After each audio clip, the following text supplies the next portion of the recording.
الدين محمد الغنام، نحن من بلدة الحميس عايشين بأمان واستقرار، وصار لنا 5 سنوات عايشين بأمان واستقرار. احنا متفاهمين متضامنين، احنا سوريا قوات سوريا الديمقراطية، نحن نظل سوريين واحد. من ال5 سنوات الجاي صار تطور، صار طرق، صارت عندنا طرق، صار عندنا أنارة كهربائية، وصار الغاز متوفر لدينا، صار المازوت متوفر لدينا.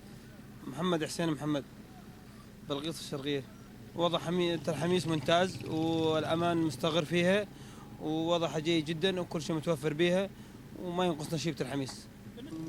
كل شيء متوفر لنا بتلحميس وكل شيء موجود، وخلصونا من مرتزقة داعش وما عندنا أي مشكلة أبدا. كنا يد واحدة وما عندنا أي مشاكل بين بعضنا منهم.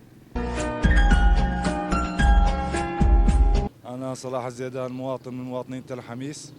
نحن تهجرنا 3 سنوات على دور المجموعات الإرهابية، واليوم صار السنة الخامسة لتحرير تل حميس، واليوم نعيش بأمن وأمان بفضل قوات سوريا الديمقراطية، وإحنا نشكر قوات سوريا الديمقراطية وإحنا معاهم قلبا وقالبا. اليوم الوضع الحمد لله بألف خير وأحسن من قبل ب50,000 مرة. اليوم عايشين بأمان،